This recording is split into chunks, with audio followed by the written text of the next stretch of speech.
What if the loudest voice claiming to save women's basketball was actually standing to profit the most from its collapse?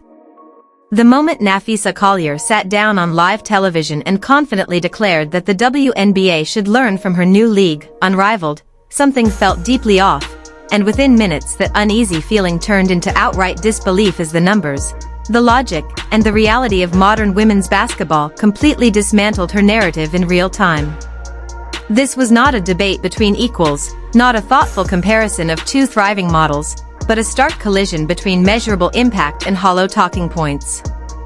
On one side stood the WNBA, a league in the middle of the most explosive growth period in its history, fueled by unprecedented television ratings, sold-out arenas, record jersey sales, and cultural relevance driven largely by Caitlin Clark. On the other side sat Unrivaled, a startup league operating out of a single gym, drawing a few hundred spectators at best, streaming to small online audiences, and still searching for its place in the sports ecosystem. Yet Collier spoke as if the roles were reversed, as if her fledgling venture were the blueprint and the WNBA the struggling student.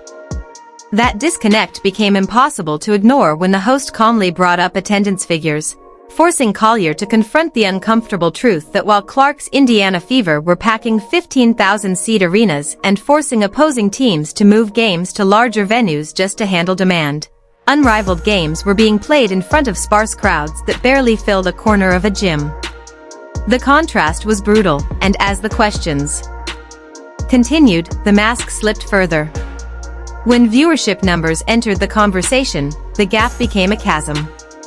Clark's games were pulling in over 1 million viewers on a regular basis, with playoff matchups cresting past 2 million on national television, while Unrivaled streams struggled to reach even a fraction of that audience. Collier tried to pivot, arguing that quality over quantity mattered more, that sustainability and player experience were the real goals, but those words rang hollow when stripped of context, because sustainability without fans, without media interest, and without revenue is not a philosophy, it is a fantasy. The interview grew increasingly uncomfortable as Collier stumbled through explanations that failed to answer the simplest question: how can a model be superior when almost nobody is watching? That discomfort reached a peak when she attempted to reframe history itself, suggesting that veteran players like her were primarily responsible for the league's recent surge in popularity.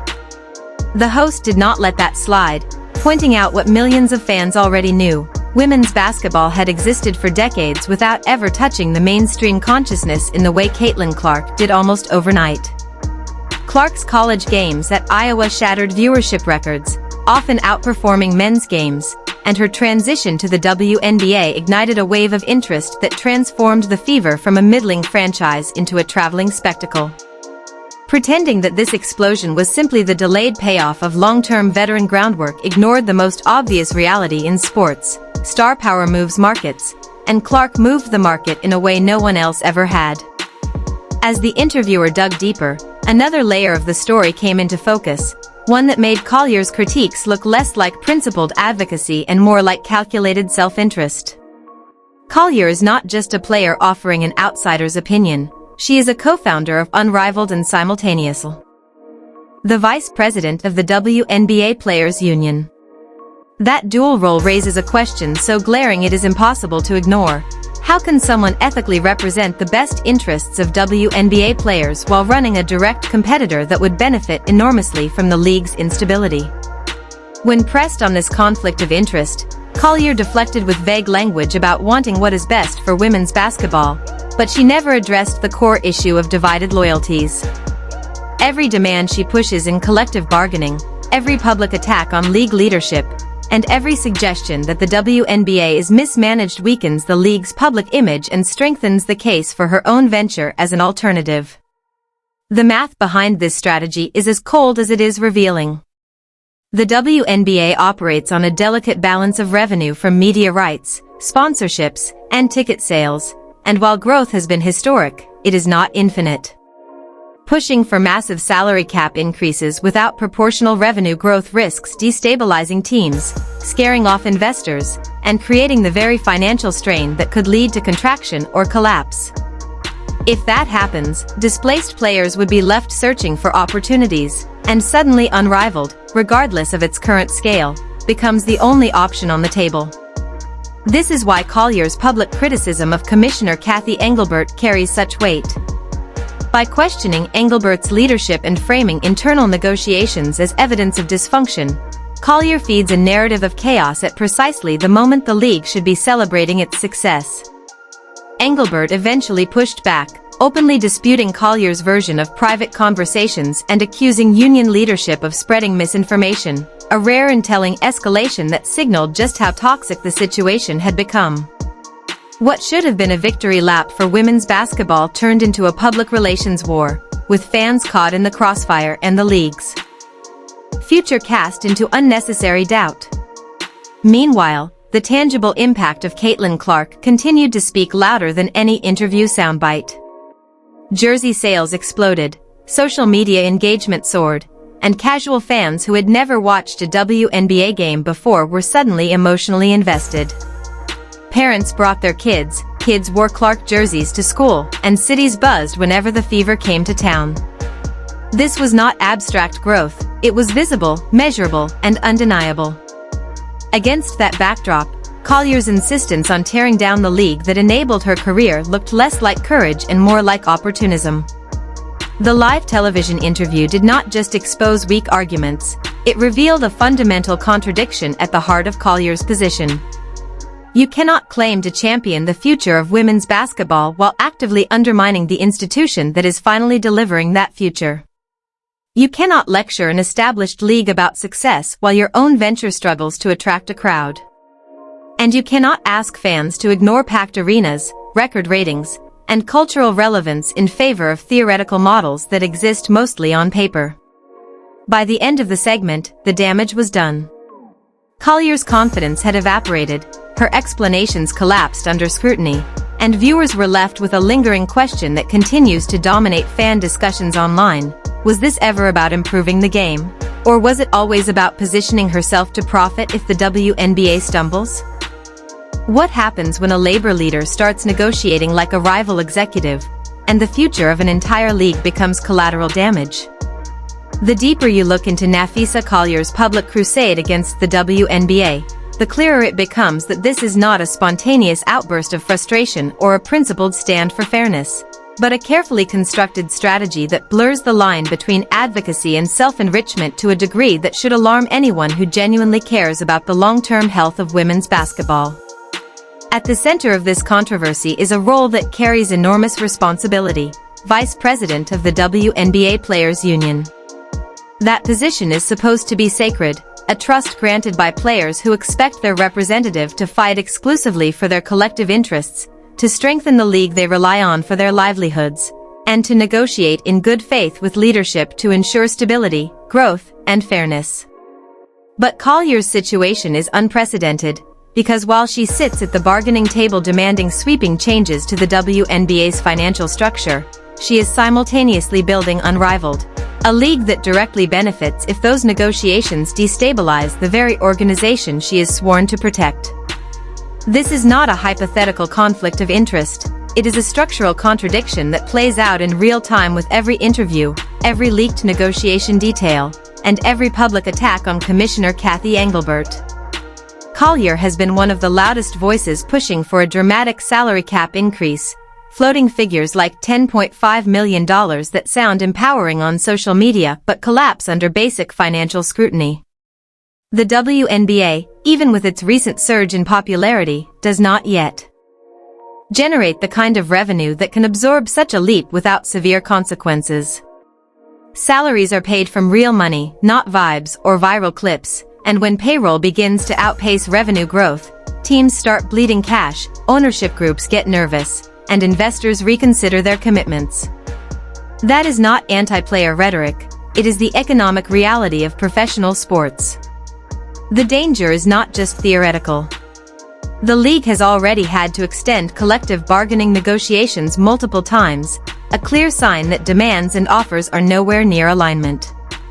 Each delay fuels speculation, media drama, and fan anxiety, creating the impression of a league in crisis even as attendance and viewership numbers soar. From the outside, casual fans who discovered the WNBA through Caitlin Clark see headlines about labor disputes, leadership feuds, and potential lockouts, and they begin to wonder whether this league they just fell in love with is stable enough to support long-term loyalty. That erosion of confidence does real damage, and it happens regardless of who is right in the negotiations.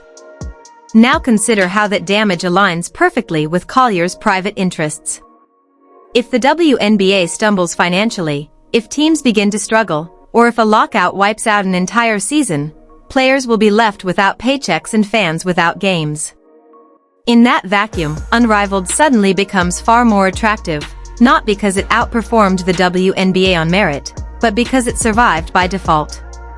This is why critics argue that Collier does not actually need Unrivaled to succeed on its own terms. She only needs the WNBA to look dysfunctional enough that players and fans start exploring alternatives. Every public criticism of Engelbert, every suggestion that league leadership is incompetent or dishonest, and every insinuation that the WNBA does not care about its players chips away at trust and pushes the narrative closer to collapse. Engelbert's decision to publicly contradict Collier and accuse union leadership of misrepresenting private conversations was a nuclear move, one commissioners rarely make unless they believe the integrity of the league is at stake. It signaled that behind closed doors, the situation had deteriorated beyond normal labor tension into something more corrosive. Fans watching this unfold are not blind. Social media has been flooded with side-by-side comparisons showing sold-out fever games contrasted with sparse crowds at Unrivaled events. Comment sections are filled with longtime supporters expressing frustration that, just as women's basketball finally achieved mainstream relevance, internal power struggles threaten to derail it. Players like Sophie Cunningham and others find themselves trapped in an impossible position, wanting better pay and conditions while fearing that aggressive tactics could sabotage the league's momentum. The looming threat of a lockout over the 2026 season hangs over everything like a storm cloud. A work stoppage would not just pause games, it would shatter continuity, scatter new fans, and waste the cultural moment Caitlin Clark created. Those fans, many of whom were watching women's basketball for the first time, may not come back after months of silence. And here lies the most uncomfortable truth of all. While WNBA players would suffer financially during a lockout, Collier's Unrivaled would continue operating, promoting itself as the only professional women's basketball option available. The optics of that scenario are devastating. It transforms labor advocacy into something that looks eerily like market manipulation. Collier's defenders argue that she is simply fighting for player empowerment and long overdue respect, but empowerment that destroys the ecosystem players depend on is not empowerment, it is short-sightedness disguised as activism. The WNBA just secured a massive multi-billion-dollar media rights deal, expanded to new markets, and captured global attention through a generational superstar.